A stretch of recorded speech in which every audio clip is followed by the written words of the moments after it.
Me presento, yo soy Pablo Ayasi, doy clases en algunas universidades, como en la UCA y en la UCI, en la Universidad de San Isidro también.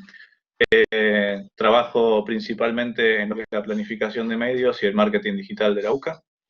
Y después, bueno, trabajo en algunas agencias de publicidad, sobre todo. Eh, doy clases hace bastante tiempo y, bueno, esto de la docencia virtual no es nuevo para mí, así que por ahí voy a tirar algunos tips que tienen que ver con esto. Estos 4 tipos de docente que yo describo en un documento que creería que pueden encontrar en la página del Congreso. Eh, Bien, arranca por un primer docente, que yo le llamo docente 1.0, por ahí llamarles versiones así a los dos queda medio mal, pero bueno, sépanme entender en ese aspecto, que es un docente y educador, ¿no? Un docente incuestionable. Hay un docente 2.0 con una educación ya más bidireccional, que trabaja entre pares. Podemos hablar de un docente 2.1, una versión más actualizada, donde el docente pone al protagonista al alumno, ¿no? Donde la educación se centra en el alumno, ya mucho más actual. Un docente 3.0, donde el docente trabaja como guía o como tutor, que es algo muy de nuestros tiempos, ¿no? Una persona que impulsa las habilidades y aptitudes del alumno. Y acá vamos a hablar de un docente 4.0, un docente que es inspirador, ¿sí? Que es creativo, que es tecnológico, que es planificador, que estimula la mejora del alumno y también la propia, mediante un montón de herramientas, sobre todo interactivas. Entonces vamos a hablar un poco de eso. Sobre todo para el tema de herramientas interactivas, muy importante el diseño, ¿eh? Y ahí entra en valor lo que es la importancia del diseño, ¿sí? A mí me gusta mucho la frase de John Maeda para describir el diseño, que es como el equilibrio entre lo simple y lo complejo. Y eso es un poco lo que tiene que buscar el docente de estos tiempos, sino no es que tiene que ser un diseñador gráfico, es el diseño como sinónimo de planificación. Entonces, el docente tiene que estar a la altura de las circunstancias.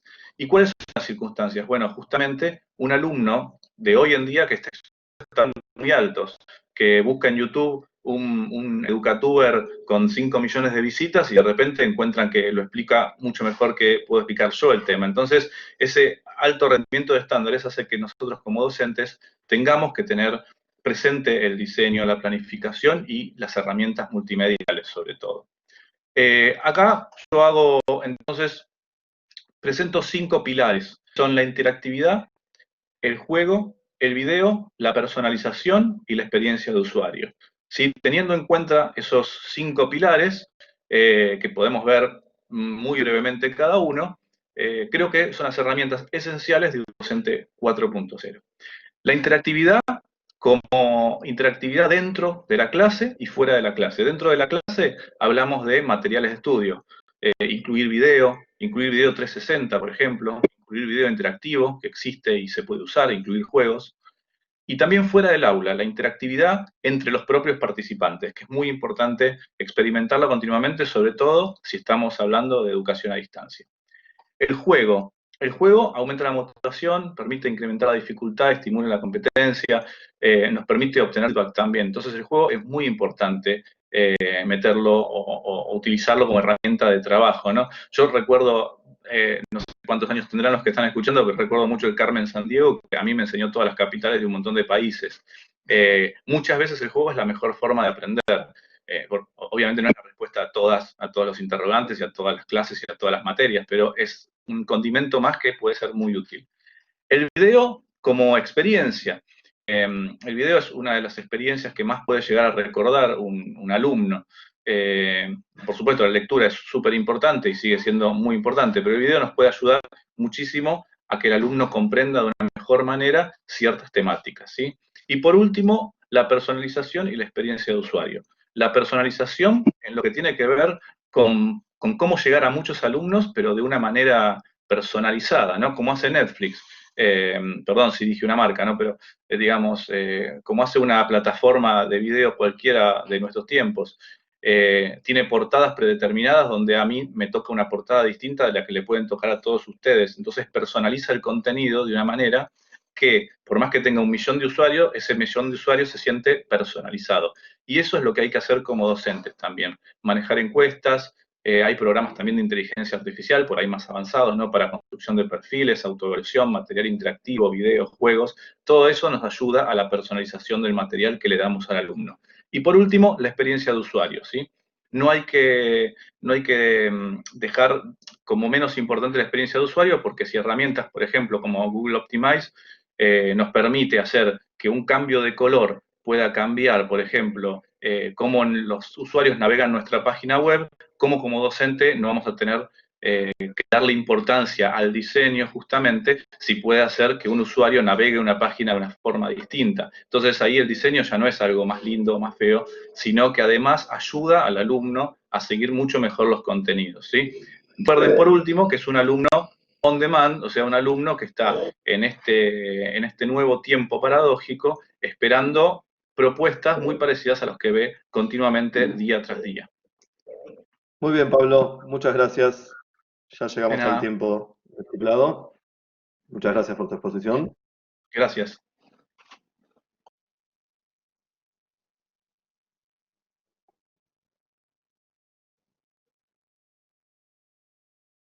Podemos seguir con Mercedes, ¿estás ahí? Alfredo Flores ¿Seguimos? Pérez.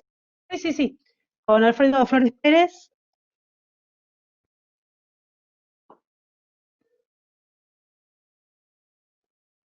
Bien.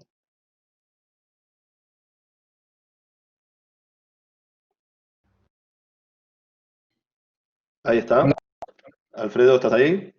Hola, Hola, te escuchamos.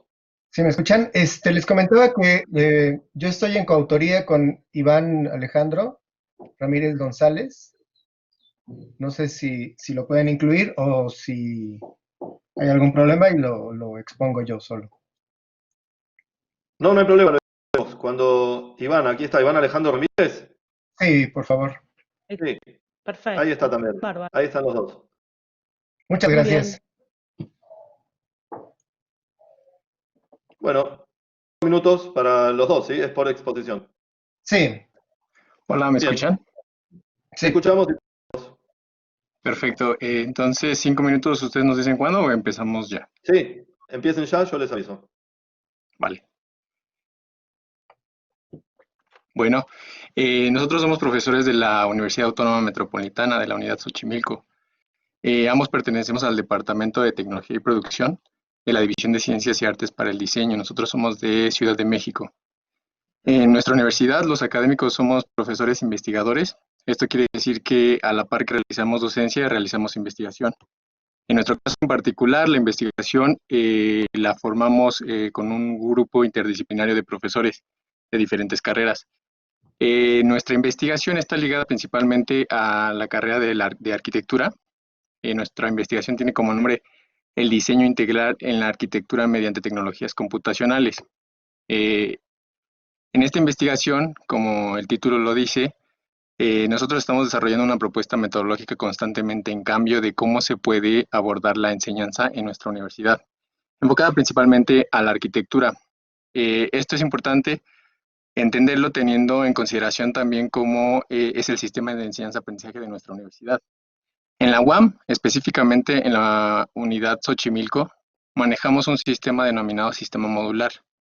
El sistema modular busca que los alumnos, más allá de depender de que los docentes proporcionen el conocimiento a los estudiantes para que lo memoricen, nosotros lo que hacemos es presentar estrategias de enseñanza-aprendizaje que se dirigen a que los alumnos sean quienes construyen el conocimiento, siendo el papel del docente fungir como guía en la búsqueda y generación de dicho conocimiento. En el sistema tradicional, la constante principal de la fórmula es el docente, mientras que en el sistema modular de la UAM Xochimilco son los alumnos quienes juegan el rol más importante. De esta forma se vuelve un sistema constructivista del conocimiento. Dicho lo anterior, cabe también agregar que como preámbulo que los profesores de este equipo, los que, que lo integramos, también hacemos un equipo, un subequipo en la licenciatura de arquitectura en donde damos clases en el tronco básico profesional, de lo cual mi compañero el arquitecto Alfredo Flores nos va a hablar un poco más a detalle.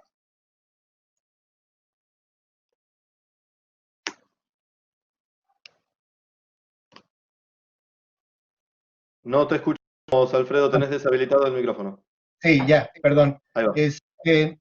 En este proceso que hemos estado desarrollando de investigación, en donde estamos buscando una metodología un poco diferente, en donde integramos la tecnología, donde integramos también la parte creativa, donde buscamos que el diseño se piense como algo muy integral. Sabemos que actualmente la arquitectura es muy compleja.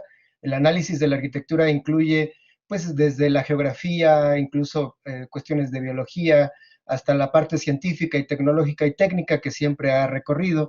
Entonces, tener todo este conocimiento separado por contenidos de manera, digamos, mucho más tradicional es muy complicado y, bueno, en la UAM Xochimilco tenemos esta idea de que a partir de la investigación y de la formación de los alumnos en donde ellos van a tomar su propia enseñanza y aprendizaje, y los profesores somos una guía, ¿no? Entonces, dentro de todo esto, se busca además agregar lo que actualmente está, digamos, empujando mucho a la educación, que es la parte tecnológica, pero también esta parte social, que nos parece muy importante en nuestros países, principalmente también en México, donde hay la cuestión social y el análisis de la situación es muy importante. Entonces, todo esto lo buscamos hacer en combinación y de manera integral y de manera concurrente, es decir, que todas las disciplinas confluyan en lo que se llama el taller de diseño. Entonces, la idea es que los alumnos vayan formándose una idea a partir de la investigación. En la UAM Xochimilco, una de las bases principales para hacer la modificación de este aprendizaje es mediante la investigación continua, tanto de profesores y también como de los alumnos, ¿no? En esta investigación de la realidad que ellos tienen a partir de un ejercicio que nosotros les mandamos, queremos que ellos vayan creando su propio aprendizaje crítico y de análisis y también de trabajo en equipo. Entonces, bueno, esto es bastante complejo, nos ha costado un poco de trabajo porque estamos ahorita trabajando con los alumnos que están casi entrando a la parte de trabajo de la arquitectura principal, y hay muchas dificultades porque vienen de métodos muy tradicionales de enseñanza. Entonces, cambiar esa situación a una cuestión más participativa es muy complicado. Entonces, ahí es donde estamos modificando todas nuestras metodologías, estamos modificando la manera en que presentamos esta enseñanza concurrente. Estamos trabajando con equipos, formando equipos para los alumnos para que ellos mismos vayan generando su propio conocimiento, y nosotros tratamos de mostrarles un montón de herramientas que van desde una página de internet hasta videos, obviamente presenciales, y bueno, esto con esta situación que estamos viviendo se va acentuando un poco más, ¿no? Y creo que se me acabó el tiempo. Sí, así es. Bueno, Sí, perfecto, muy bien. Sara y Muchas Vanina, les toca a ustedes ahora.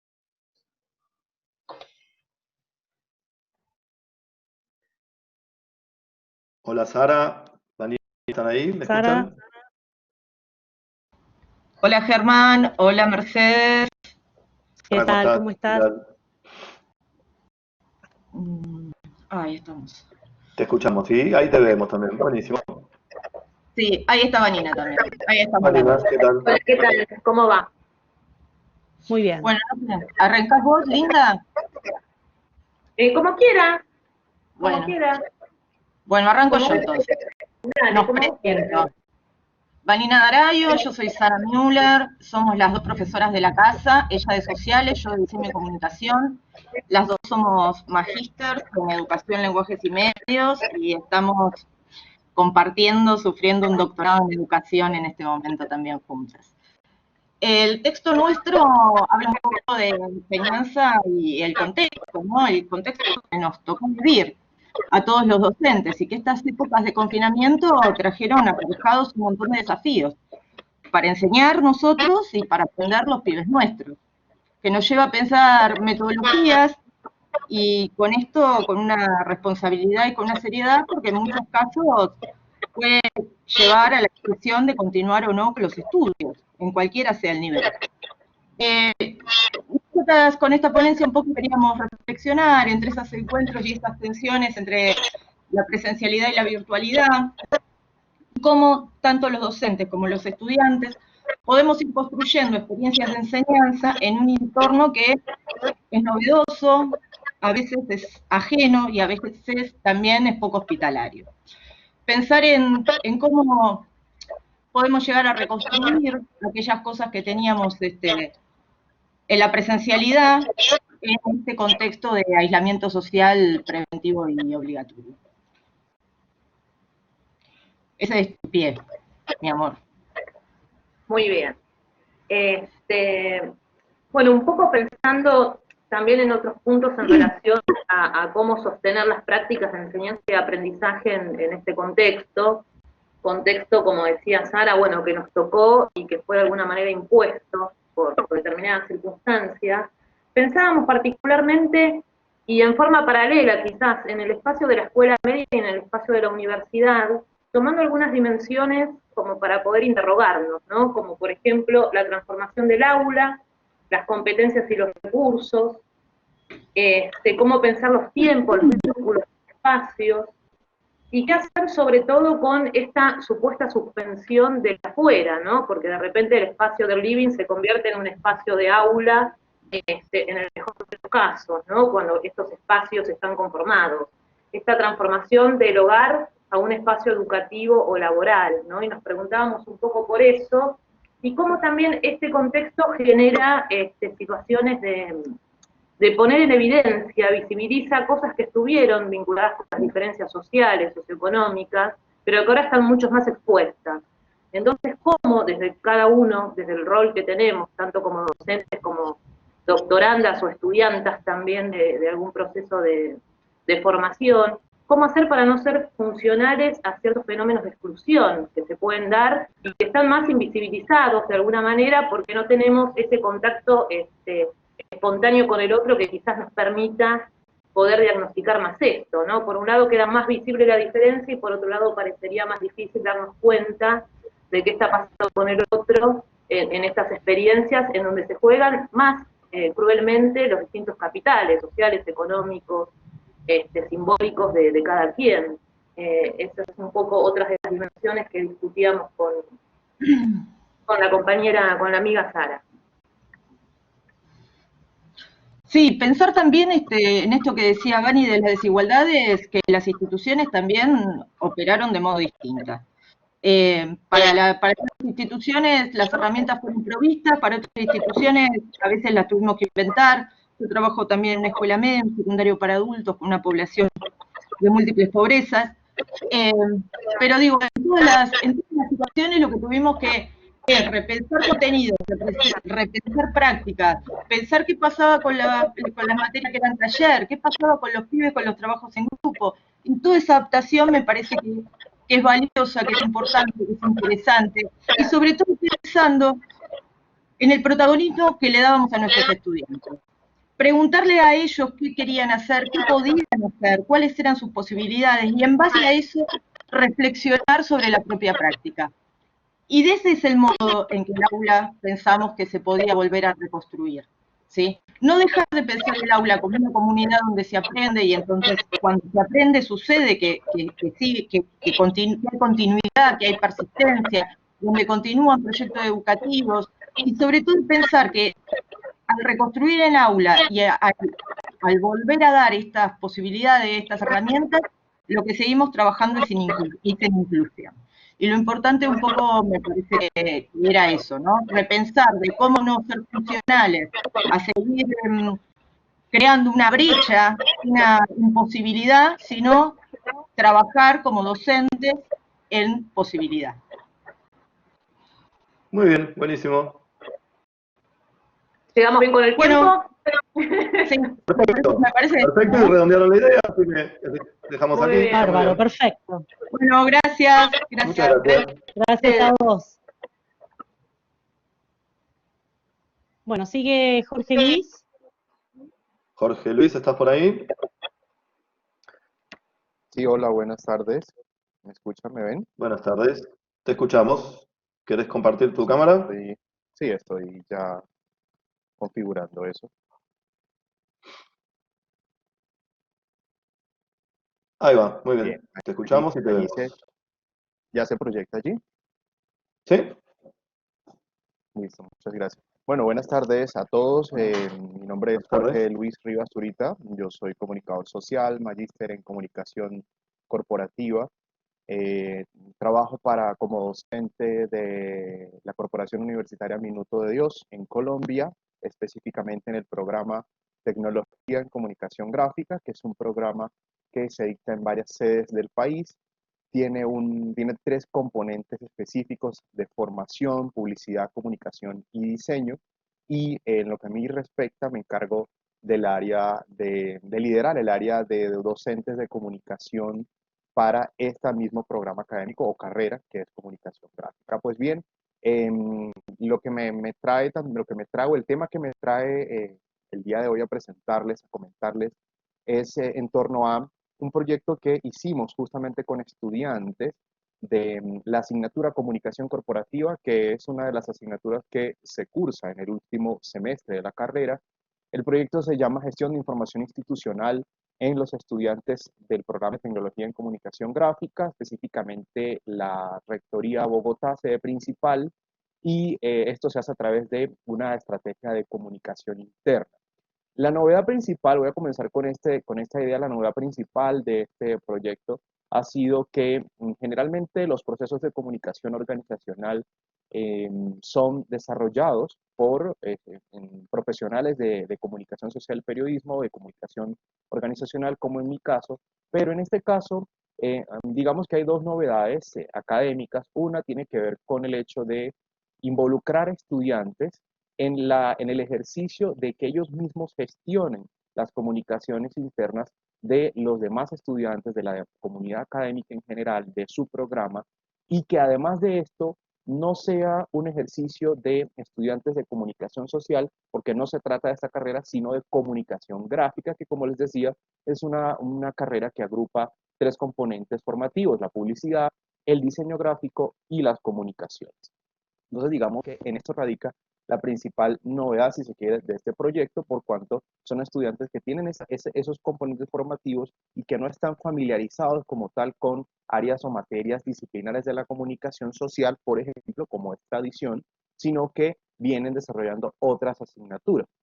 Con ese proyecto ejecutado por estudiantes, diseñado, analizado por estudiantes, supervisado además en mi caso, por mi persona como docente de la asignatura, pues nos trazamos una serie de objetivos, justamente investigativos, para poder darle forma sólida a esta tarea que dentro de la universidad se ha convertido en una sistematización de experiencias, ¿sí? En un ejercicio académico que involucra, como les decía, la participación de estudiantes. Pues bien, ¿qué fue lo primero que hicimos? Pues aplicamos una serie de instrumentos. Uno de ellos fue el cuestionario para determinar las preferencias informativas digitales de los estudiantes. ¿Por qué digitales? Porque en la universidad, en Uniminuto, en la Corporación Universitaria Minuto de Dios, pues se promociona el uso de las políticas, dentro de sus políticas se promociona el uso, es decir, de la comunicación digital como canal oficial, como medio oficial de comunicación o como vía oficial de comunicación. Es decir, se promueve el uso del correo electrónico, de las aulas virtuales, de toda esa serie de canales que dispone la universidad para el desarrollo de una pedagogía virtual. Y obviamente mucho más en estos tiempos que estamos en cuarentena por toda esta situación y que obviamente nos exige mucho más el uso de estas vías. Entonces, por ese lado, determinamos las preferencias informativas, iniciamos el diseño de toda la estrategia de comunicación, nos basamos en unos autores colombianos, en autores específicos que nos guiaron, por ejemplo, respecto al uso de estrategias de comunicación, por ejemplo, para opciones de adelantamiento, de nominamiento, de acompañamiento, estrategias de ritualizamiento, de facilitamiento, de diseño y de acercamiento. Estas series, digamos, estos tipos de estrategias fueron las que combinamos dentro de este esquema empleado por estudiantes. ¿Y qué se derivó de todo esto? Obviamente también contamos con la asesoría de expertos, con la guía, pues, digamos, documental de diferentes fuentes bibliográficas. ¿Y qué fue lo que obtuvimos de todo esto? Obtuvimos que los estudiantes crearan una serie de unidades de comunicación, diseñaran un plan de comunicaciones, desarrollaran esas competencias, analizaran evidentemente todo lo que conlleva diseñar una estructura de comunicaciones y finalmente ejecutaran todo un plan. Pues de esto resultaron diferentes piezas gráficas, resultaron diferentes perfiles en medios, en redes sociales, resultó la creación de una página web, resultó incluso el diseño de manuales de identidad, de manuales de formas de comunicación específica, todo el diseño de una hoja de ruta de trabajo para la elaboración de cualquier producto comunicativo. Y finalmente, pues, esto es un ejercicio, para finalizar, que se enmarca dentro de la praxeología o el enfoque pedagógico praxeológico que promueve la universidad, que tiene que ver con esa transformación de la teoría a la práctica, ese evento en el que el estudiante convierte la práctica en un ejercicio académico para generar experiencias y para resolver situaciones. Muy bien, Jorge Luis, muchas gracias. Muchas gracias. Muchas gracias. Bueno, seguimos con Horacio Rodríguez Juárez, por favor.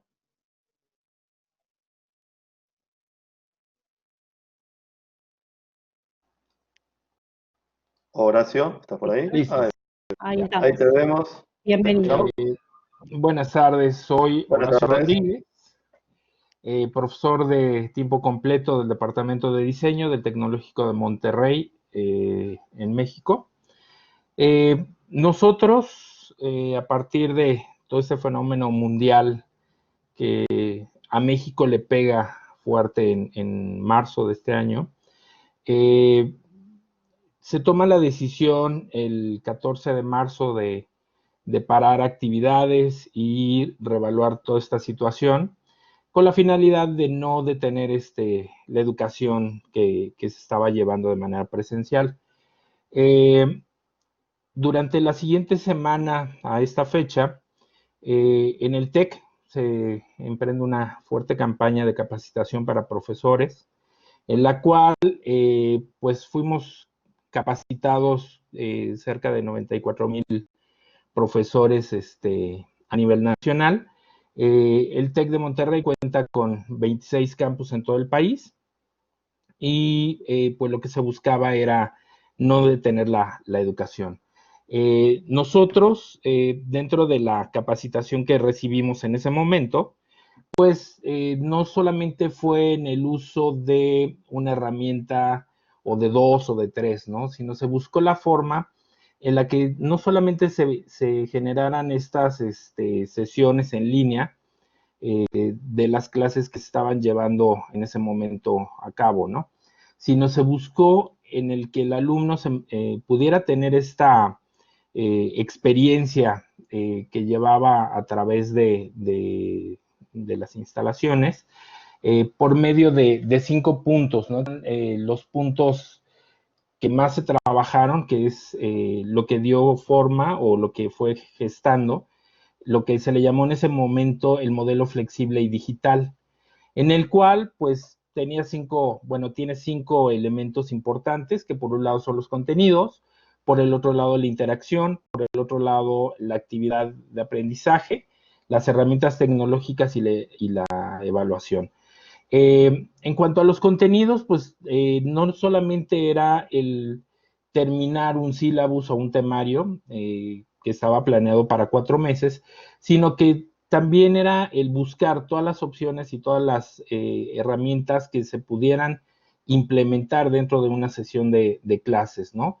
Con las cuales pues se pudiera intervenir de una forma más activa y que el alumno no solamente como lo mencionaron hace un momento, pues se conectara a un Netflix, ¿no? Académico, ¿no? Sino que realmente tuviera una experiencia donde el acercamiento con el profesor fuera más fuerte y que pudiera en algún momento tener ese contacto tan cercano como lo tenía en la sesión de clases, ¿no? Entonces, se buscó también los medios de interacción, se buscó este tipo de asesorías bajo demanda, se buscó un acompañamiento del alumno, no solamente por el profesor, sino por diferentes personas o personalidades de la institución.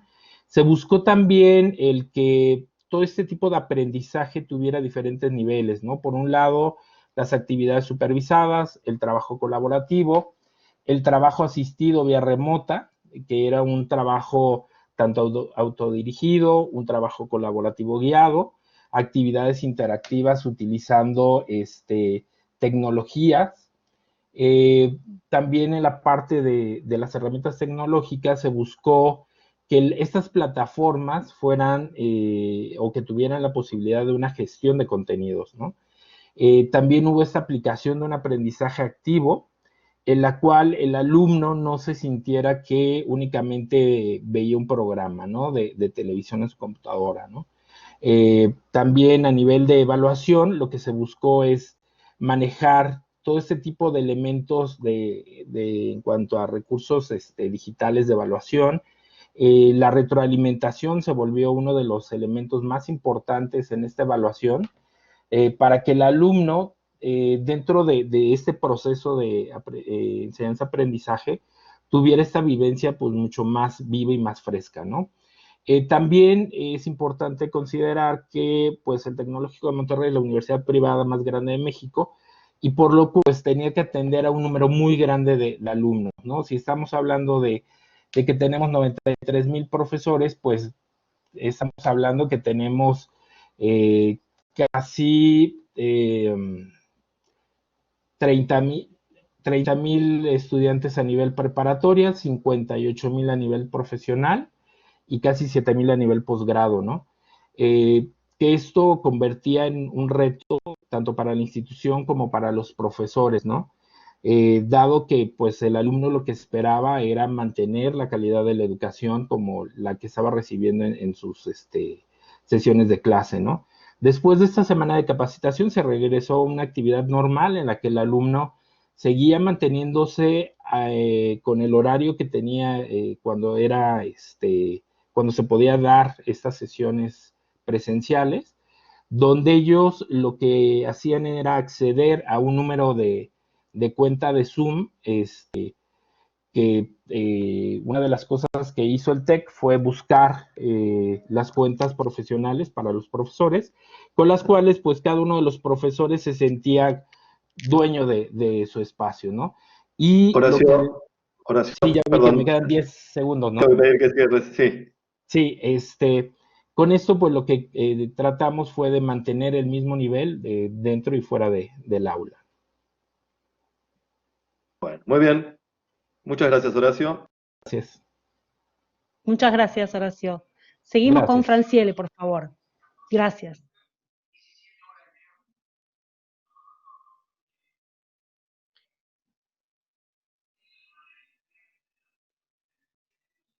Hola, Franciele. Está el micrófono. No te escuchábamos. Te vemos, pero no te escuchamos.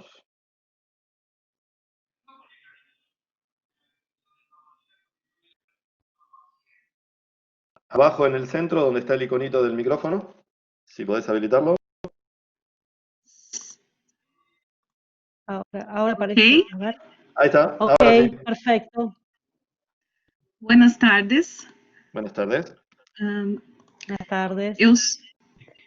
Eu sou Franciele Meneguzzi, vou apresentar um relato de experiência docente realizado no Instituto Federal de Educação, Ciência e Tecnologia, no Brasil, né? E ele relata uma experiência em que foi utilizada a abordagem de ensino experiencial, onde nós inserimos o tema Matrizes Culturais Brasileiras, o design de superfície e uma técnica de modelagem do vestuário, é um curso de design de moda, e essa técnica ela é bem diferenciada na questão da experimentação, em que o aluno não tem um pleno controle do resultado. Então, você valoriza mais o processo, né, do fazer e refletir sobre o fazer, do que propriamente sobre ter um controle no resultado. Então, é um trabalho interdisciplinar, das disciplinas de arte e cultura brasileira, modelagem do vestuário e também ilustração de moda, onde, além das questões práticas, não é, do design, buscou-se trazer também temas como cultura, cidadania, pluralidade cultural. Para isso, o tema que foi utilizado foram as matrizes culturais brasileiras, do sociólogo Darcy Ribeiro, para que os alunos refletissem sobre a mestiçagem, a diversidade na formação do nosso povo e como pode ser uma fonte rica de pesquisa para intervenções em tecidos, né? Quando eu falo de superfícies têxteis, estou falando da face exterior dos produtos de moda, né? E que aí vão propiciar diversas formas de experimentação do material para posteriormente aplicar numa forma corporal. Então, a base teórica é a base de aprendizagem experiencial do Kolbe, de 1984, trabalhando os processos de experimentar, refletir, conceituar, aplicar e compartilhar as informações.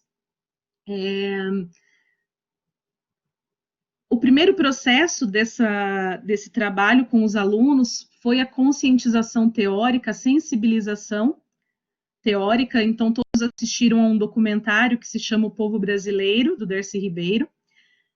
Cada estudante ficou responsável pelo estudo em profundidade de uma matriz, e aí vamos ter matriz tupi, Brasil sertanejo, uma série de matrizes, né, matriz afro, estudaram em profundidade para buscar referências estéticas que pudessem auxiliar no desenvolvimento desses tecidos, né?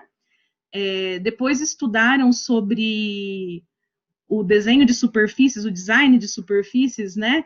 Que tipo de intervenções, de manipulações com cores, com materiais, aviamentos, costuras poderiam trabalhar nesse material, e posteriormente construíram os produtos. Infelizmente, eu não consigo mostrar os resultados, né, desse processo, que estariam nos meus slides, mas o que nós percebemos da aplicação dessa estratégia da aprendizagem experiencial é que você coloca o material como um protagonista no processo criativo. Então, muitas vezes os designers, pelo menos os designers de moda, inicialmente desenvolvem as formas e depois adaptam os materiais, e nesse processo foram desenvolvidos primeiramente os materiais para depois habilitar as formas. Nesse processo experimental, os alunos relataram que conseguiram compreender bastante a questão do peso, do volume, elasticidade, rigidez dos materiais e como eles puderam alterar essas propriedades do material pela intervenção no produto, né? Também relataram como bastante positivo o processo de reflexão coletiva sobre o projeto. Todos os trabalhos foram feitos em tecido de algodão cru, e os resultados foram mais de 20 trabalhos, cada um muito diferente do outro. Então, eles conseguiram perceber como o designer pode interferir no material e transformar um material simples num material diferente e complexo, né? E, de uma forma mais ampla, conseguiram perceber como as nossas referências culturais africanas, europeias, indígenas, são uma fonte muito rica para o design e podem ser uma fonte de inspiração tanto estética quanto técnica para trabalhar, então, estampas, bordados, aviamentos nesses materiais. Muy bien, Franciel, ya llegamos a los 5 minutos. Muchas gracias. Gracias. Gracias.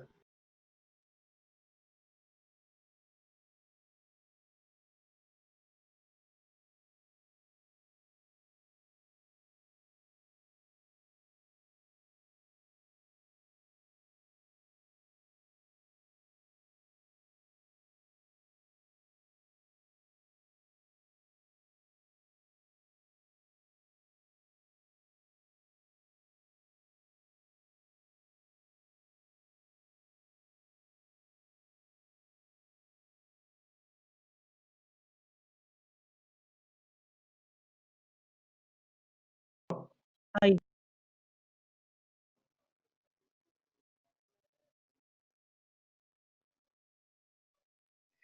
Daniel Martínez Molques, que hizo la consulta, esta es la comisión A22, ¿sí? Ustedes son de la comisión A17, tienen que fijarse el horario, por favor. Siguen entonces María Pía Esteve Corena y Laura Novoa, por favor.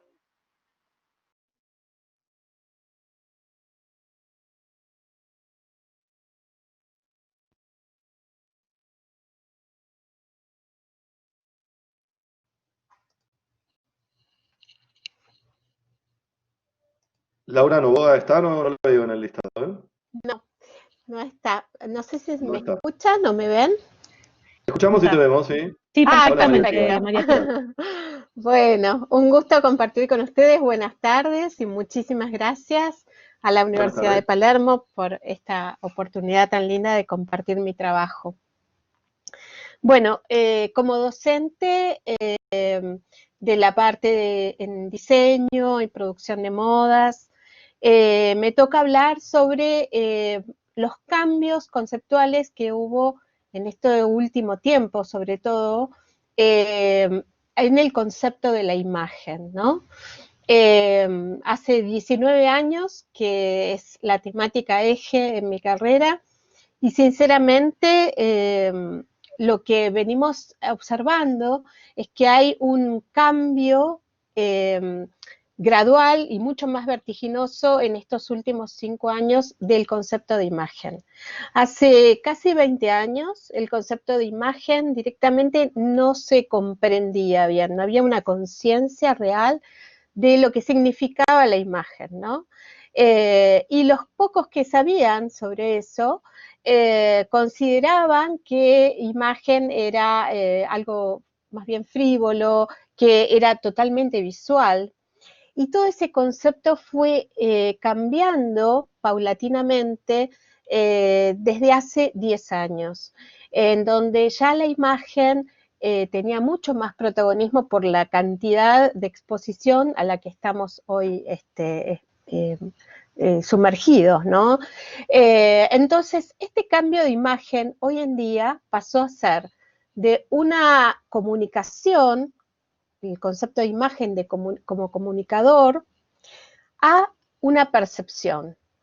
Todos nos hemos visto frente a cámaras últimamente, todos estamos expuestos a que se nos haga una captura de la pantalla o se comparta nuestra imagen y también que nos escuchen a través de los podcasts. Entonces, este concepto de imagen ha virado a un concepto global 360 íntegro de la imagen, que va mucho más de la mano con la realidad que estamos atravesando.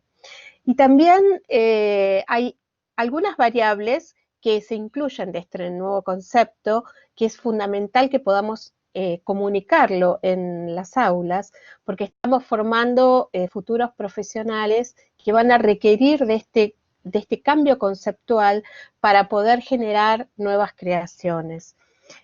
Una de las variables es la resiliencia a la cual nos hemos expuesto, estamos todos expuestos, y a cómo reinventarnos a través de nuestra imagen, qué es lo que queremos comunicar, qué es lo que queremos transmitir con nuestra voz, con nuestras todo nuestro canal de comunicación. Y en otro orden de cosas, otra cosa interesante también para rescatar acá, es la integración de las neurociencias aplicadas a esta imagen. Como ser, en el caso de personal branding, de la trayectoria que tiene, por ejemplo, un profesional, un estudiante, hoy en día cualquier persona que desee comunicar su imagen, está atravesado por cuestiones como la neuroética, con qué ética se ha manejado su carrera, con qué ética ha ido desarrollando su vida profesional, las referencias en el mercado, y hoy en día se sabe que todo eso es circular. Entonces, este concepto evidentemente en el término de 19, 20 años ha cambiado sustancialmente Y en estos 5 años, un poco empujado también mucho más por el tema de la pandemia, muchísimo más. Entonces, es importantísimo que podamos trabajar desde las aulas todo este cambio tan abrupto que apareció en la sociedad y en los requerimientos del mercado también. Por mi parte, creo que estoy en tiempo, ¿no? No me quería pasar. Sí, perfecto. Antes de tiempo, muy bien calculado. Bueno, Gracias. gracias a ustedes. Bueno, gracias, buenas tardes.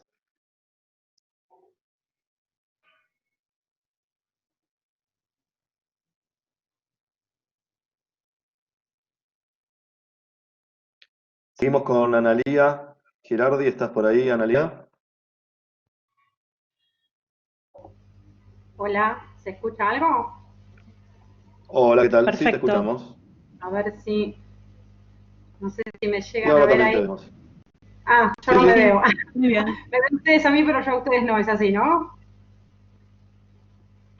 Ahí va. Solo ves a los que comparten videos, Así sí. es. Ah, está bien, ok, perfecto. ¿Ahí estoy compartiendo mi cámara o estoy compartiendo pantalla? No, tu cámara. Cámara nomás, ok, está bien. Bueno, nada, mi nombre es Analía Girardi Barró. La idea era un poco contar la experiencia de cómo nosotros nos encontramos frente a esta situación de trasladar las clases comunes, que estamos todos acostumbrados en las áreas proyectuales, a la modalidad virtual. Y por el otro lado también pensar un poco en esto que nos hemos transformado, que yo llamé en la charla teleeducador ineludible, que es este último punto es el que nos vimos forzados dado la urgencia, ¿no? Entonces, mi idea era analizar un poco los pros y los contras, o los aspectos beneficiosos o desfavorables de esta situación, y destacar que frente a este hecho de mudar las clases a este nuevo formato, tanto los docentes como los alumnos nos encontramos como en situaciones dispares, ¿no? Creo que ya se nombró varias veces, pero lo que quería remarcar es el hecho de que hay varias situaciones que escapan a nuestro control en esta situación y que, si bien los cursos a distancia existen desde hace mucho tiempo, digamos, el hecho de que existe el curso a distancia es un tipo de teletrabajo. Nosotros en ergonomía laboral sobre todo, el teletrabajo tiene varias características que lo definen. Entre ellas, el origen por el cual se traslada una actividad para realizarse como teletrabajo, y por el otro lado la exposición. Y en los aspectos que tienen que ver con el origen, la manera de hacer un teletrabajo se puede organizar, ¿no? Uno lo puede pensar de una forma planificada o de una forma forzada. Y lo que yo planteo acá como reflexión es esta situación en la cual nos vimos forzados a hacerlo de una manera muy rápida para poder adaptarnos. Empezaban las clases, empezaba toda esta situación, con lo cual hubo muchas herramientas que hubo que aprender sobre la marcha, y si bien en todo proceso educativo implica un aprendizaje tanto del docente como del alumno por las reflexiones que se generan de ambos lados, en este caso en particular, en el cual nos vimos forzados a hacer esto, a aprender nuevas tecnologías y nuevas maneras de hacer una enchinchada virtual con programas que antes no habíamos usado y todo, nos encontramos todos con situaciones que escapaban a nuestro control. Entonces, de alguna manera, esta reflexión venía a cuenta de que nosotros en la materia en la que yo me encuentro, que es ergonomía aplicada al diseño industrial, tenemos un área que tiene que ver con aspectos más de teóricas o aspectos más teóricos, y otros aspectos prácticos donde nosotros hacemos ejercicios del tipo proyectual también, hacemos enchinchadas también, y en la parte teórica nos encontramos con que era más sencillo trasladar la situación a la virtualidad porque grabábamos videos, armábamos teóricas de esa manera, pero cuando nos encontrábamos con la enchinchada virtual teníamos esta situación típica que sucede en las clases proyectuales, donde uno tiene que corregir al alumno y vos tenés, ahora aparece en el mural, el miró, digamos, todas estas posibilidades de enchinchada virtual, pero se pierde este aspecto de la instantaneidad con la que uno puede bocetar y hacer un pequeño dibujito encima poder hacer una corrección fácil y rápida, que de esa manera uno puede corregir a un alumno en 2 minutos. Y al encontrarse con esta virtualidad, uno tiene que encontrar herramientas. Si tenés una tableta de dibujo, lo podés hacer rápido, pero si no la tenés que hacer un boceto, escanearlo, subirlo. Digamos, nos encontramos con que no todas las situaciones de los docentes, sino todas las situaciones de los alumnos eran iguales para poder hacer una devolución. Y en nuestra experiencia en particular nos encontramos con que al principio, para no hacer una clase sincrónica, lo que hicimos fue plantear la posibilidad de una enchinchada en la cual los chicos nos enviaran sus proyectos, nosotros corregíamos y lo corregíamos de manera escrita para evitar que con la situación de lo sincrónico no todos los chicos pudieran cursar en el horario de clases, porque no todos tenían la disponibilidad de la tecnología para poder hacerlo, no todos tenían una computadora disponible en ese mismo horario, por ahí la comparten en la casa con otras personas, con lo cual comenzamos de esa manera, pero la realidad es que se hacía bastante difícil, o sea, es muy difícil poder explicar algo, una corrección proyectual con un texto, y se te hace un texto de 5 hojas. Entonces, trasladamos a videollamadas, empezamos con las videollamadas con los chicos. Otro sistema que implementamos fue, que yo ahora corrí la computadora, pero generalmente la tengo mi compu girada así frente a un monitor, y lo que hacemos muchas veces es colocar un acrílico sobre la pantalla, mostramos la imagen del proyecto del chico y redibujamos encima. Digamos, uno se las va rebuscando de distintas maneras. Y en este proceso de ir aprendiendo sobre nuevas maneras de hacer una corrección o una enchinchada virtual con los alumnos, uno va descubriendo que todos los días incluso siguen apareciendo constantemente nuevas herramientas que hay que seguir aprendiendo. Ahora aparecieron el chat espacial, que es en el cual uno puede moverse dentro del aula, y si estás cerca de un grupo podés escuchar lo que están diciendo. Si te alejás, ves otras cosas, o te mueves dentro de un espacio con otras características, y así todos los días vamos viendo que estas situaciones van cambiando. Entonces, en esta reflexión lo que quería dejar, digamos, como conclusión, es la situación de que dentro de los pros y los contras que encontramos en este pasaje a la virtualidad, hay por un lado un aspecto tecnológico que podemos aprovechar, que es el hecho de poder grabar una clase, que incluso también nos permite llegar a otros lugares y a más cantidad de gente, digamos, más allá de la capacidad de una sala o de un aula. Y por el otro lado, la contra de que la tecnología avanza tan rápido que no terminamos nunca de acostumbrarnos a un nuevo sistema, que ya están apareciendo nuevos y que los chicos también van planteando nuevos. Entonces hay que estar mucho más rápido, ¿no?, que antes. Antes uno por ahí tenía una herramienta, la adquiría, la trabajaba y durante un tiempo te duraba. Y ahora en esta situación aparecen cada vez más rápido. Ahí va. Cerramos. El concepto. Buenísimo. Bueno, muchas gracias, Analía. Buenas tardes. Gracias. Muy bien. Gracias. Seguimos con Carlos Soto Mancipe, por favor. Ahí estamos. Carlos, ¿estás ahí? Sí, muy buenas tardes. ¿Qué tal? Buenas tardes. ¿Ya me ven? No. No, aún no. Espérate ya, dame un segundo.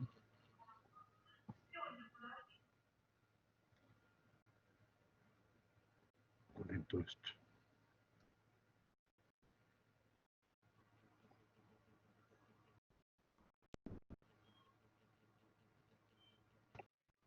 Estás con problemas de conexión, Carlos, por lo que observo acá en el monitor. Sí, eso veo. Si tenés algún dispositivo quizás que puedas desconectar, que no estés utilizando. No. Estoy tratando. A ver ahora. Prueba de nuevo, por favor, con la cámara.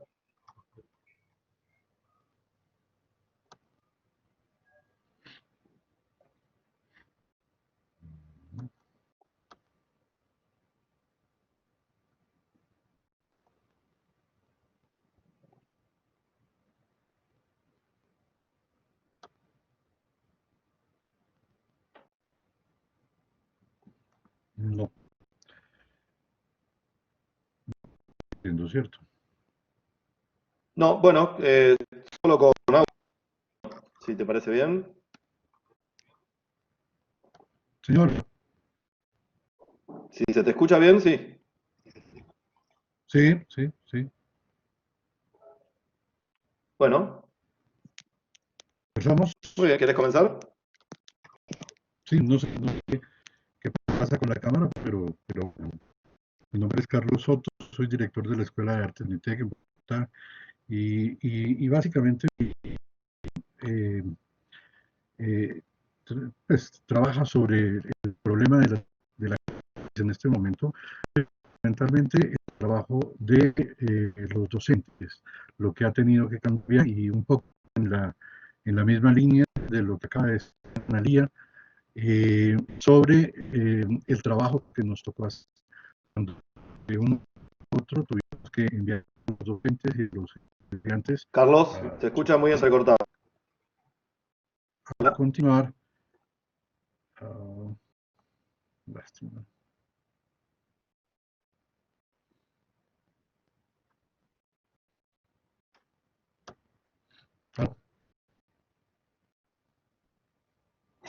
¿O Carlos?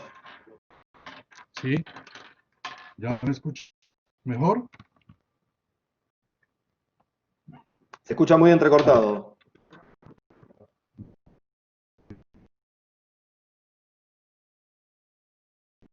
Aló, aló. ¿Ya? No, no te escuchamos bien. Vamos a seguir con otro, Carlos. Te pido mil disculpas, pero tenemos que Sí. pasar al siguiente expositor. No, no te preocupes, no te preocupes. Mientras tanto, podés fijarte si podemos cambiar de dispositivo, Carlos, o probar con auriculares. A veces eso Sí, no hay también problema. mejora la calidad del sonido. ¿Sí? Seguimos mientras se soluciona esto con Paul Peralta, por favor.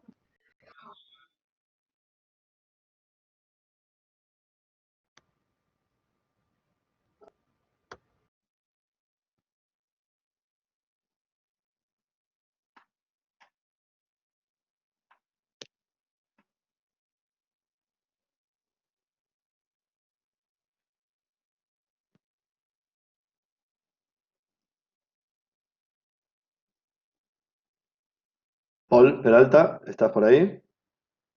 Sí, no, ¿logran escucharme? No sé si... Sí, te escuchamos, ahora sí. Te escuchamos ¿Qué perfecto. tal? Perfecto, muy bien, muchas gracias. Perfecto. Buenísimo. Hola, buenas tardes con todos. Me presento primero. Mi nombre es Paul Peralta, soy de la ciudad de Cuenca, Ecuador. Actualmente docente en la Universidad de Cuenca. También he tenido la oportunidad de trabajar en varios programas de maestrías acá en algunas universidades y actualmente estoy estudiando el doctorado en diseño justamente aquí en la Universidad de Palermo. Para mí es un gusto poder compartir con este espacio o en este espacio algo sobre lo que estoy trabajando. El tema de mi propuesta se llama justamente proyectación lógica para la investigación en diseño gráfico y nace de la siguiente manera. Actualmente estoy hecho cargo de las asignaturas de taller de proyectos y de taller de investigación, justamente para los estudiantes que están trabajando en sus proyectos de titulación. ¿De dónde o cómo nace o surge esta idea de hacer este pequeño ejercicio lógico? Es justamente en haber evidenciado este pequeño problema en los estudiantes, en encontrar el camino de ruta a seguir o el camino a trazar justamente para solventar con sus proyectos, ese camino de proyectación, no solamente un camino lógico teórico, sino también de poder justificar, si se quiere, de alguna forma, sus propuestas. Este camino o estos problemas que se pudo justamente evidenciar dentro del alcance de la enseñanza de estas dos asignaturas, justamente en la Facultad de Artes, en la universidad que actualmente estoy trabajando, hay varios debates, tanto en el intercambio de experiencias como para la planificación de estos modelos educativos. Por lo tanto, lo que se intenta con esta propuesta, con este escrito, es trazar un cuadro de coherencia lógica para la elección de la metodología.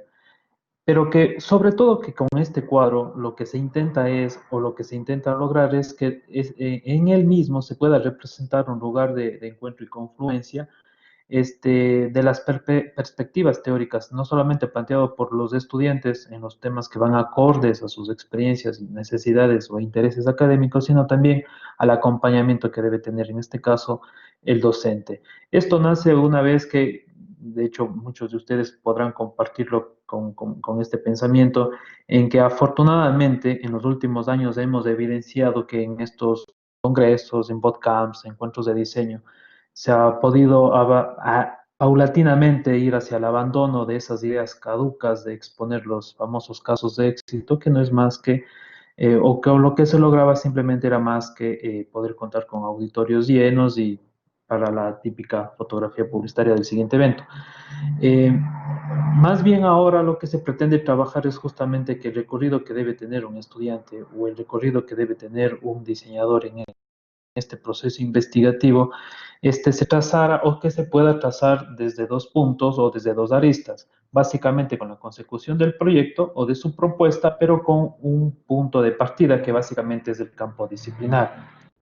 Lo que se propone entonces es que en este recorrido lógico-teórico que pueda realizar el estudiante para terminar en la elección de una metodología acorde a su proyecto, a su investigación, a su propuesta, es que tenga en conciencia la realización o el paso de ciertas etapas que son importantes.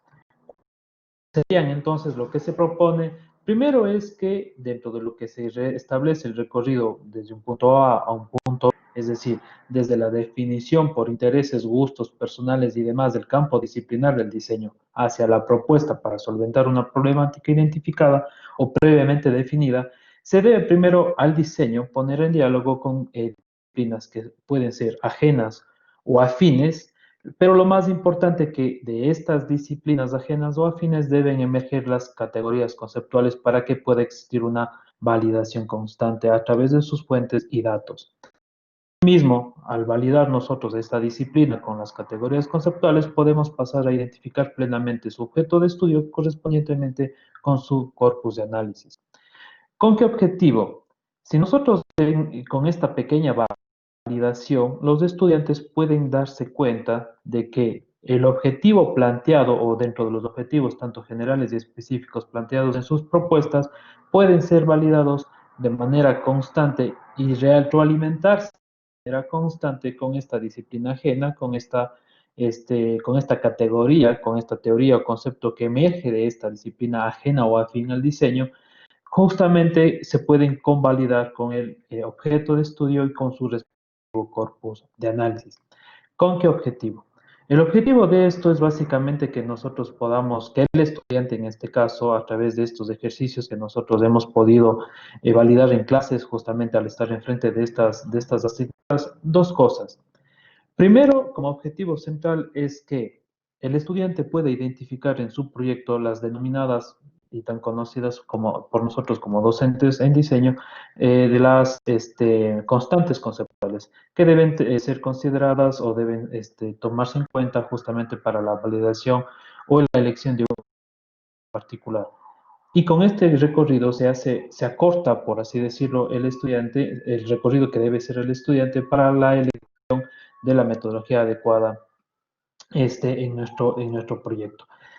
Para resumir, en honor al tiempo, para finalizar a manera de conclusión, lo que se ha podido o lo que se ha logrado hacer con este pequeño recorrido, digamos, con esta pequeña prueba a manera empírica con estos estudiantes de nuestros grupos, ha sido y se ha evidenciado que justamente el recorrido ha sido en primera instancia menor al que habitualmente se tenía planificado dentro de los sílabos académicos en la institución para la cual actualmente estoy trabajando, y segundo, lo más importante, que tiene mucha más coherencia, tiene mucho más sentido justificativo a la hora de presentar los proyectos de titulación por parte de los estudiantes a las instancias justamente para su previa aprobación.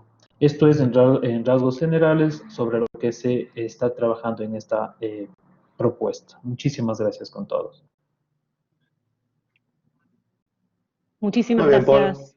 Muchas gracias, buenas tardes. Muchas Paul gracias. también. Muchas gracias. Seguimos entonces Seguimos ahora con con Jimena Ximena. Torres Rodríguez. Buenas tardes. Ahí estamos. Buenas tardes.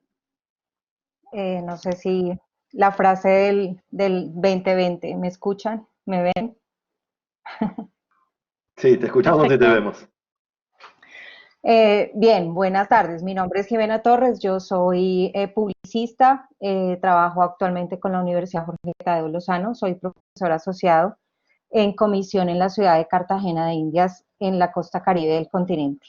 En la seccional Caribe tenemos varias particularidades gracias a al tipo de estudiantes que tenemos y el número de estudiantes que tenemos.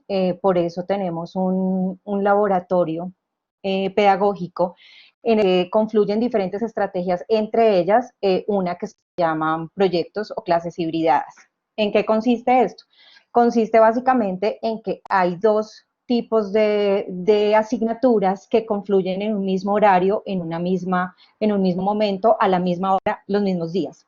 Pero son dos estudiantes diferentes, son dos tipos de estudiantes que están en semestres diferentes. Unos están en unos semestres más abajo y otros están en unos niveles superiores. Eso quiere decir que las competencias que ellos han adquirido en ese momento son diferentes y deben recibir una formación debido a la clase que reciben.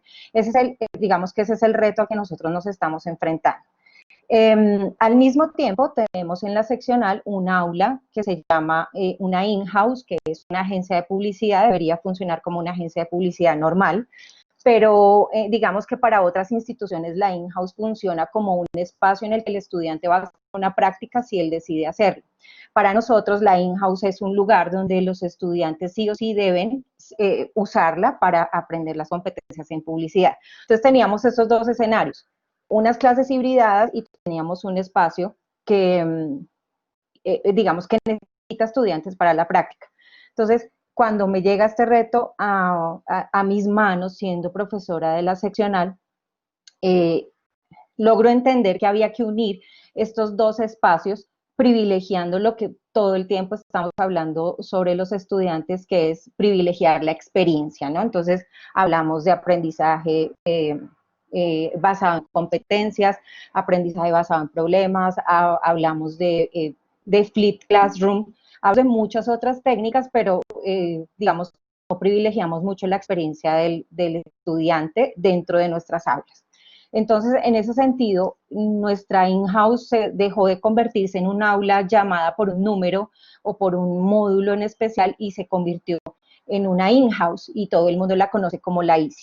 ¿Cómo funciona esa in-house? Resulta que como tenemos dos tipos de estudiantes con diferentes competencias, entonces los más chiquitos se comportan como un equipo creativo, o sea, funciona como una agencia, y los que están en un nivel superior se comportan como líderes de esos grupos creativos, es decir, son directores creativos o son planners o son ejecutivos, obviamente hablando de la disciplina en publicidad.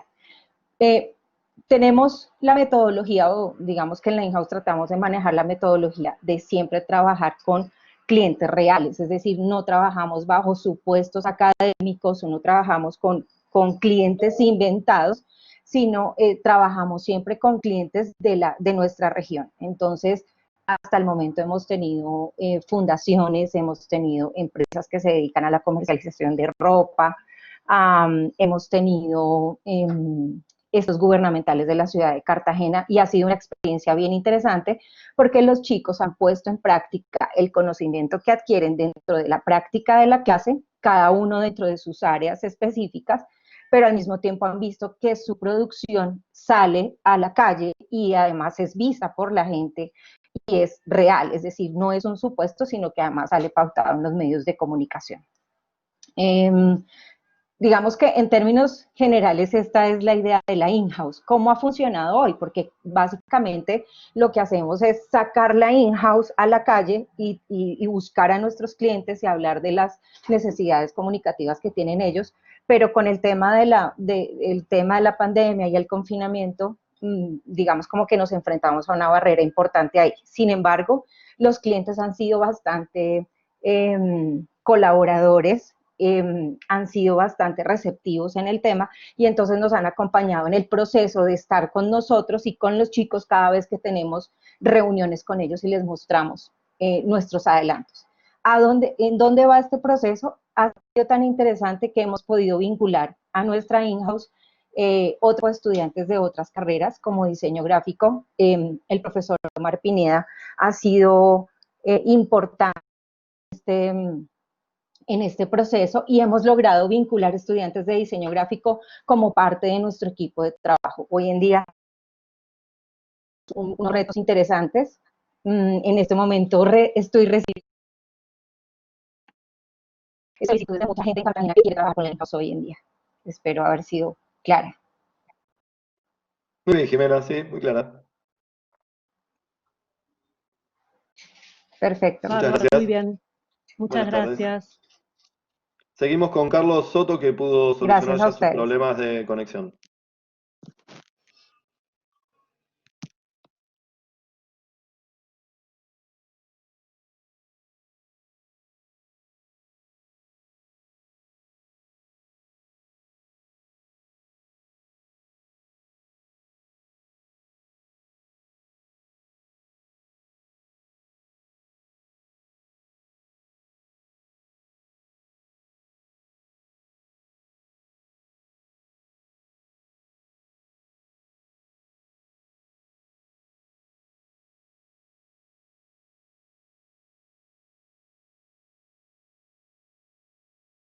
Sí, muy buenas tardes. Ahora sí me escuchan, ¿cierto? Perfecto, te escuchamos. No te vemos, pero te escuchamos. Bueno, no importa, no importa. Precisamente es parte de lo que yo iba a comentar.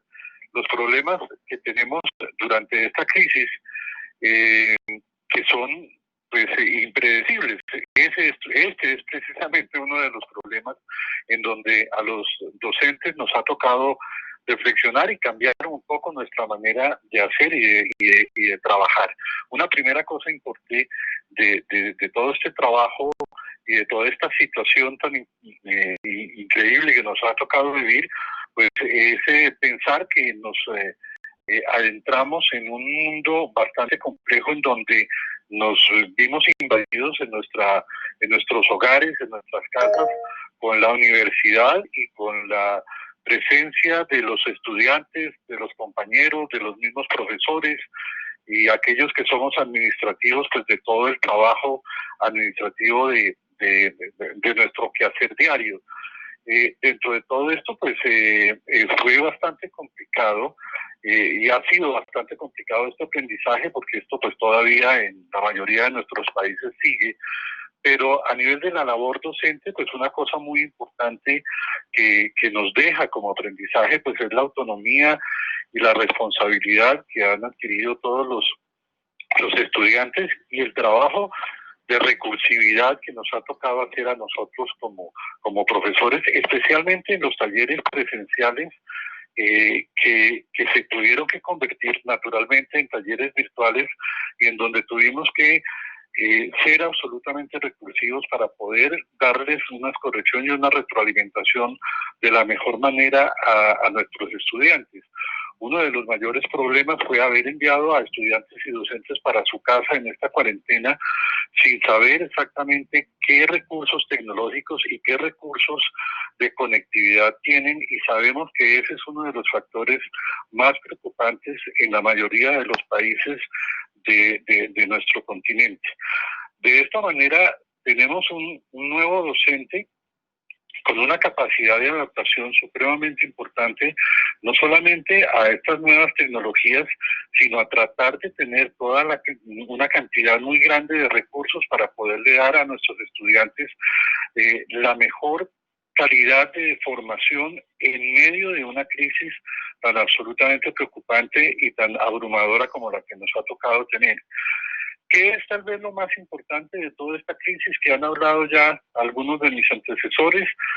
Que la presencialidad salga fortalecida de alguna manera, es decir, que no volvamos de pronto a malas costumbres o a viejas costumbres que teníamos en la presencialidad, sino que por el contrario, toda esta experiencia nos dé la posibilidad de darle a la gente, de darle a nosotros mismos diferentes opciones, diversas opciones, para que los talleres, el trabajo de la presencialidad de los talleres de diseño y de las materias de arte sea realmente interesante a partir de ahora, mucho más recursivo, mucho más flexible, con mejores alternativas.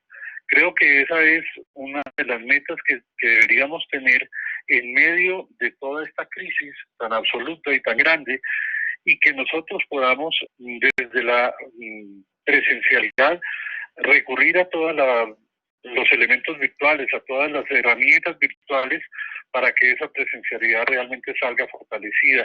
Y de toda esta crisis, naturalmente, salgamos con algunos aprendizajes, no solamente a nivel pedagógico, sino a nivel de la vida misma, que podamos tener la posibilidad de mirar el mundo y la vida de otra manera. Creo que para nosotros como docentes, enfrentar esta crisis ha sido supremamente importante, muy difícil por todas las situaciones de tecnología, pero creo que vamos a salir fortalecidos, y esa es básicamente la reflexión que hemos hecho desde la Corporación Universitaria UNITEC, cómo los nuevos docentes y las nuevas tecnologías nos han ayudado y nos van a ayudar cuando esta crisis pase, porque ojalá pase dentro de un tiempo muy corto y tengamos la posibilidad de una presencialidad nueva y de una formación diferente frente a los muchachos que nos van a tocar en un futuro muy cercano. Básicamente eso era. Les agradezco, les pido disculpas por los inconvenientes de conectividad, pero pues precisamente parte de esa reflexión eran esos mismos inconvenientes. Muchísimas gracias. Muy bien, Carlos. Muchas gracias. Buenas tardes.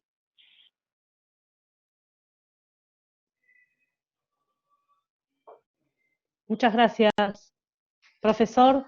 Entonces vamos ahora con el último expositor, que es Daniel Martínez Molques, por favor. Y es que está... Sí, perfecto. Sí, buenas Hola, tardes. Daniel, ¿Me ¿qué tal? escuchan?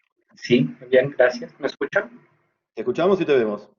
Muy bien. Muy bien. Entonces, Perfecto. voy a iniciar. Buenas tardes a todos. Voy a exponer Buenas tardes. brevemente el proceso de conceptualización que se realizó durante el proyecto de diseño del corregimiento de Palermo, Colombia, desde un enfoque de acción reflexiva con la comunidad y su aporte en los procesos de enseñanza y aprendizaje en el diseño. Se llevó a cabo por un grupo interdisciplinar de profesores de la Universidad Piloto de Colombia, conformados por Celina Forero, del programa de Ingeniería de Mercado, Jorge González, de Diseño de Espacios y Escenarios, y Carlos Vargas, y quien presenta, Daniel Martínez, del programa de Diseño Gráfico. Los profesores se encuentran acompañándome. El proyecto parte de un modelo institucional denominado MAIP, que quiere decir Modelo Alternativo de Inclusión e Innovación Productiva. Este modelo busca impulsar territorios por medio del trabajo conjunto de investigadores y pobladores a través de componentes y metodologías que se aplican en diferentes territorios a nivel nacional. En esa medida, desde el 2018 se inició la aplicación del modelo en el municipio de Paipa, específicamente en el corregimiento de Palermo. En Colombia, el término de municipio hace alusión a una división territorial administrativa y corregimiento a una subdivisión del área rural. Palermo tiene aproximadamente 3.000 habitantes, que se encuentran en su mayoría en una zona rural y se les conoce como palermanos. Una vez nos encontramos en Palermo, comenzamos a trabajar con la comunidad y desarrollar la metodología. Pero si el MAIP nos propone promocionar el lugar, la comunidad parecía apuntar a otros requerimientos previos que eran importantes tener en cuenta antes de la aplicación del MAIP. Es por esta razón que tuvimos que hacer un alto en el camino y posibilitar una reflexión metodológica que permitiera comprender las necesidades situadas y cuestionar sobre la responsabilidad del diseño y la ingeniería de mercados con la comunidad.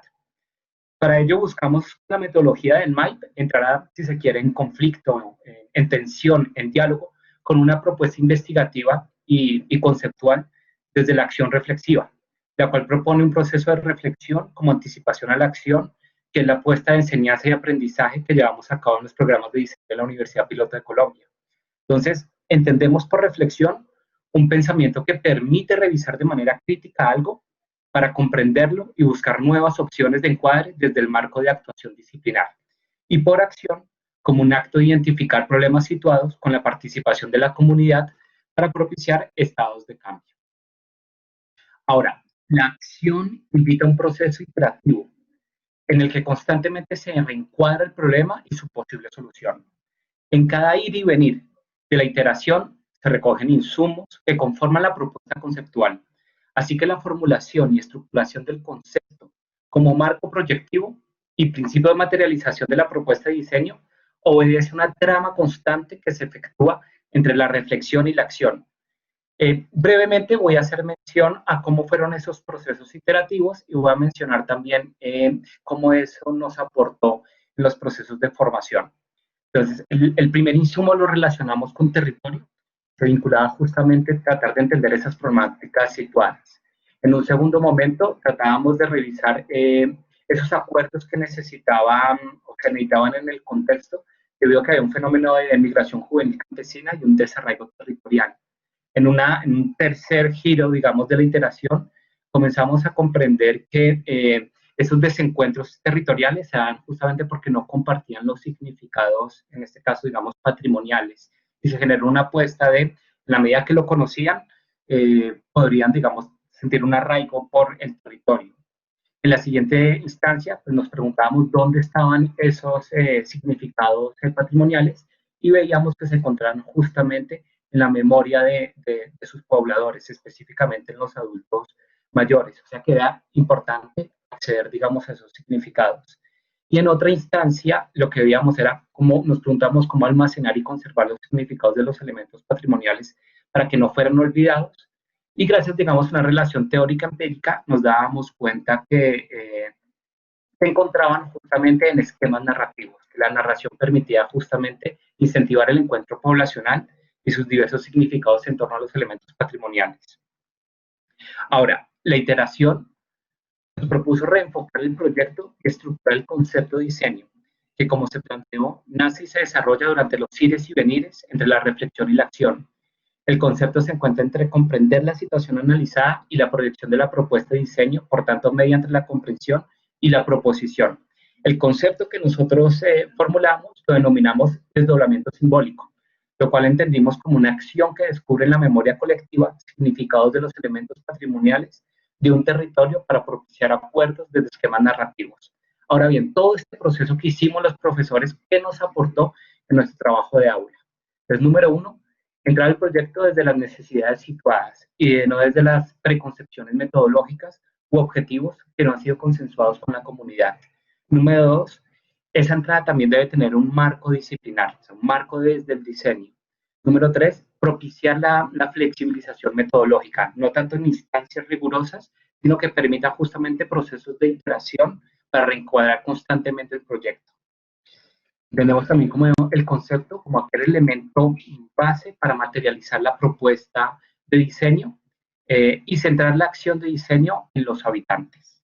Muy bien, Daniel. Eso sería, digamos, a grosso modo. Muchísimas gracias. Muchas gracias. Buenas tardes. Buenas tardes. Muchas gracias, Daniel.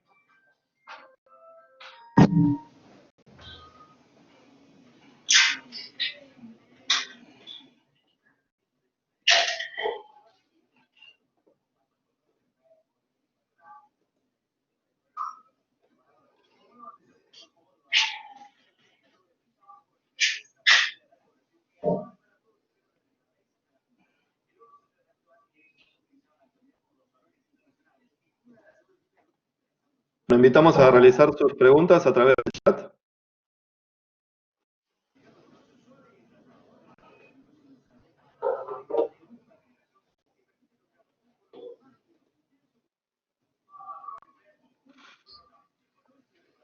Se han quedado todos muy callados. Se ve que... Ah, acá tenemos...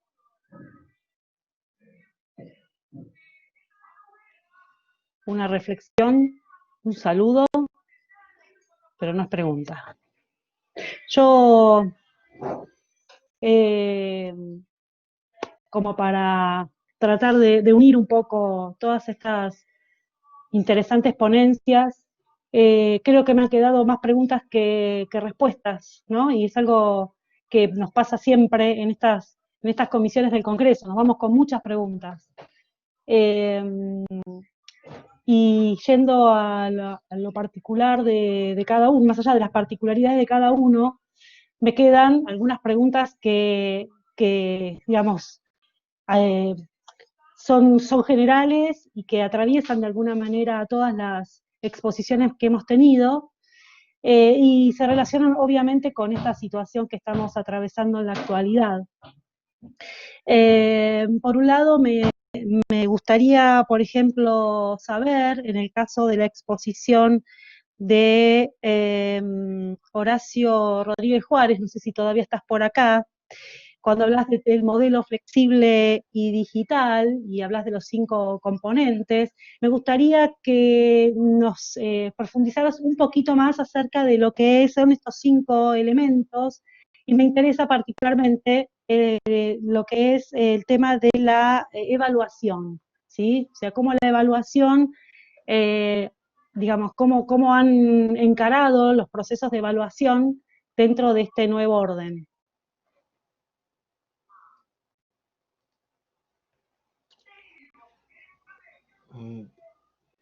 Sí, ya me veo, ¿verdad? Y me escucho. Bueno, esa parte de la evaluación ha tenido mucho que ver con lo que viene siendo el desarrollo del modelo educativo que tiene el TEC. Por un lado, tenemos ahorita corriendo todavía 2 modelos, uno que está por salir y uno que iniciamos el año pasado, que está basado en competencias. Entonces, toda esta evaluación, digamos que se ha convertido en una parte donde las evidencias que el alumno pueda mostrar o generar, en el caso de competencias, pues demuestra un poco, o demuestra, mejor dicho, el proceso de aprendizaje, ¿no? En el caso de los modelos del modelo tradicional que tenemos, por llamarlo así, digamos que las entregas se mantuvieron en el mismo nivel. Aquí, digamos que el elemento clave fue esta retroalimentación, que dentro de la aplicación de una nota, pues viene una retroalimentación que confirma y que reafirma ese aprendizaje que tuvo el alumno, ¿no? Una de las cosas que los profesores hemos tenido a lo largo de los últimos 3 años es llevar a cabo toda una capacitación en diferentes técnicas didácticas, así como diferentes manejo de evaluaciones. Entonces, lo que se busca actualmente no es solamente el entregarle una nota al alumno, sino entregarle el porqué basado en una rúbrica o en una lista de cotejo. Perfecto. O en elementos muy puntuales que el alumno tiene que cumplir y con sus niveles de aprendizaje, ¿no? Bueno, muchas gracias Sí. por tu respuesta. No, al contrario. Germán, hay unas preguntas acá para el profesor Soto, no sé si lo estás leyendo. Sí, estaba viendo, pero salió Soto, ¿eh? ¿Salió? Se me había ido en un momento, ¿sí? Sí, no está. Bueno, y hay otra pregunta luego que dice, para aquellos docentes de áreas proyectuales que ¿volvió? Está en la lista. A ver si nos escucha. Carlos Soto está por ahí. A ver En la si nos lista está ahora. escucha. Porque antes había salido. A ver si lo podemos llamar. Yo también anoté varias cosas de lo que él dijo.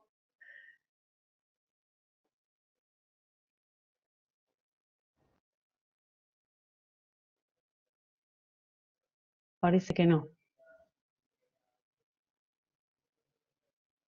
Ahí lo convertí en presentador, pero no, igual no lo veo conectado.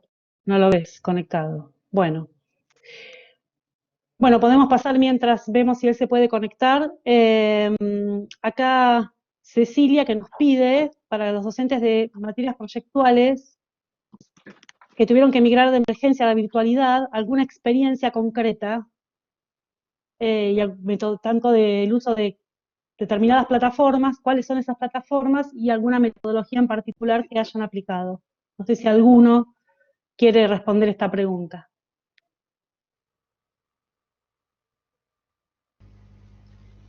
Hola, ¿se escucha ahí? Sí, perfecto. Bueno, yo puedo contar un poco la que usamos nosotros, que es la que nombré. Perfecto. Hay, digamos, varias plataformas que se están usando ahora. Una es una que se llama Miro, otra se llama Mural. Yo no sé si se puede compartir pantalla para que las puedan ver como son, como para que se den una idea. No sé si es posible eso. No se puede en este No se momento. puede. Bueno, la idea es que es una plataforma online donde uno recibe o comparte con los chicos sus paneles de presentación, como hacemos las enchinchadas que estamos acostumbrados a utilizar en las áreas proyectuales. Entonces todas las entregas de los chicos se suben ahí, lo que tenés es como un mural gigante donde están todas las entregas de ellos. Entonces uno las puede mover o acomodar para poder ejemplificar algo, puede hacer zoom, acercarse, y los mismos chicos pueden compartir en esa misma plataforma sus entregas y verlas de sus compañeros. Es casi como cuando uno camina dentro del aula y puede hacer un recorrido visual 360 de las enchinchadas de sus compañeros.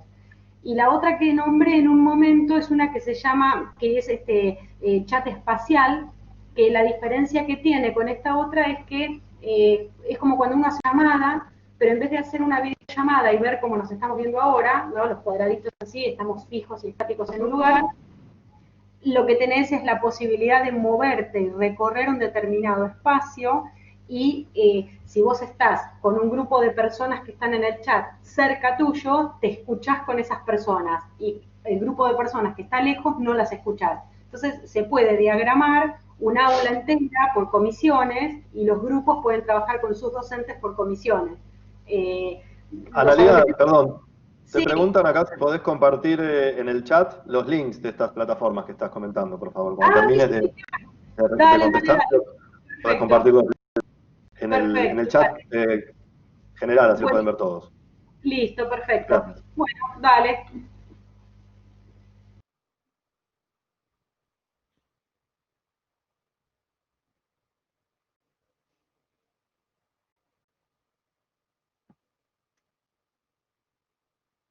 Bien.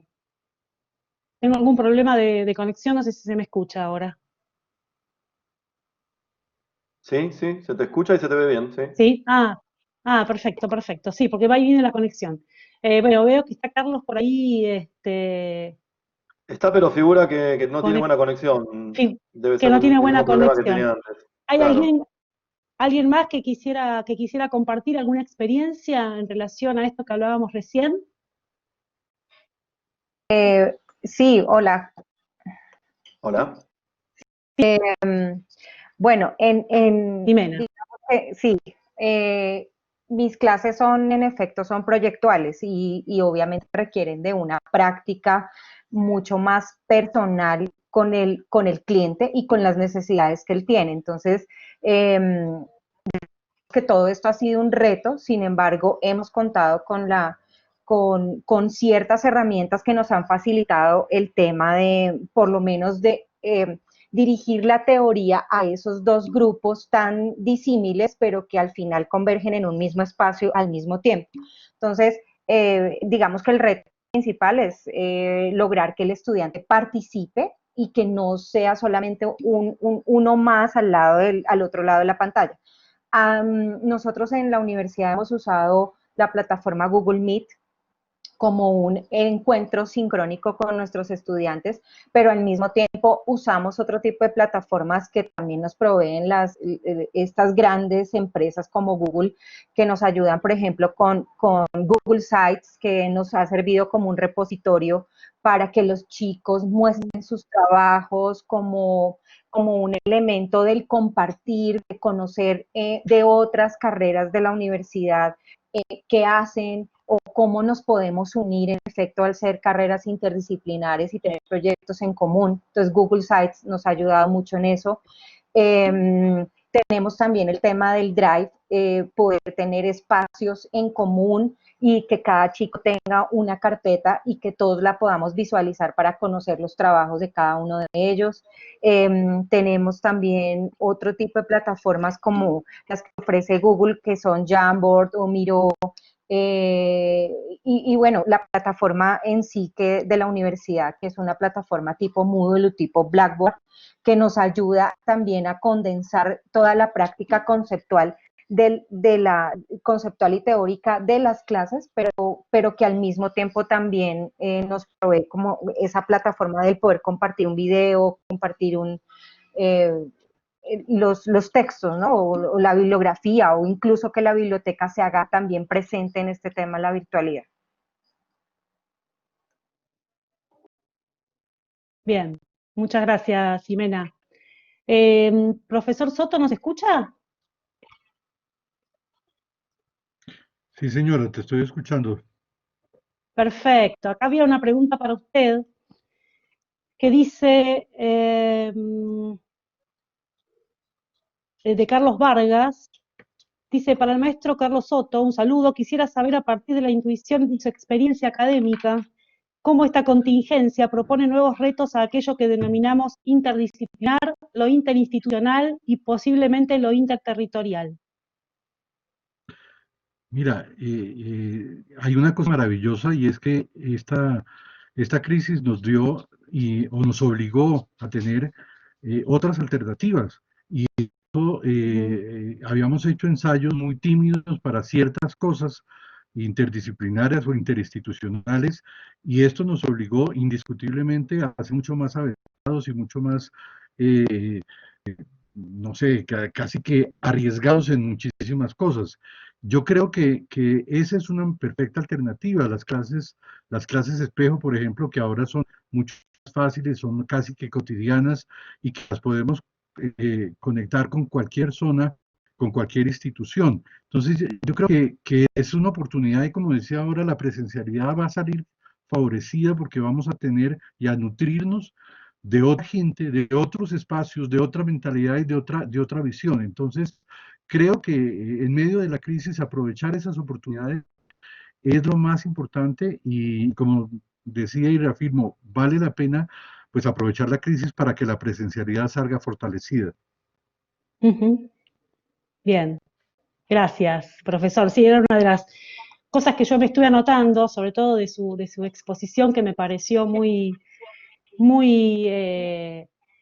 por un lado muy clara, pero a su vez me generó muchas preguntas, ¿no? Como esto, bueno, ¿qué va a pasar cuando esto pase, ¿no? ¿Cómo saldremos de esto y cómo esto que usted propone de cómo esto puede fortalecer a la presencialidad realmente sea así, ¿no? Que todos podamos, con el apoyo, por supuesto, de las instituciones donde trabajamos, poder sacar este provecho del que usted habla, ¿no? Eso me parece muy interesante, muy importante, ¿no? Y bueno, primero también realizar toda una evaluación de cómo este proceso que estamos viviendo, bueno, qué resultados ha dado, ¿no? Para ver de qué manera podemos llevar parte de esto, ¿no? Y de este fortalecimiento a la presencialidad. No sé si hay alguien más que quiera hacer alguna pregunta. Estamos casi sin tiempo ya, si podemos Perfecto, bueno, dando el cierre. Cerrando entonces, bueno, muy bien. Bueno, en principio les agradecemos muchísimo. Bueno, en mí estoy en nombre de la Facultad de Diseño, Comunicación, el haber participado de esta comisión. Espero que encontrarlos en algunas otras actividades del Congreso y del encuentro. Así que nos estaremos viendo y cualquier duda, cualquier cosa que quieran saber, se pueden comunicar con los organizadores del Congreso. Me imagino que por ahí estuve en el chat viendo que muchos les gustaría tener a lo mejor el material de lo que se habló, ¿no? Un poco más extenso de este poco tiempo que a veces tenemos para exponer, ¿sí? Así que cualquier cosa estamos a disposición. Muchísimas gracias a todos y les mandamos un saludo desde la universidad. Gracias a todos, muy buenas tardes, los invito a la siguiente comisión. La siguiente comisión, que es Relaciones entre Diseño, Arte y Artesanía, comienza a continuación. Les recordamos que todas las comisiones de la semana se graban y van a estar subidas en nuestro sitio web a partir de agosto.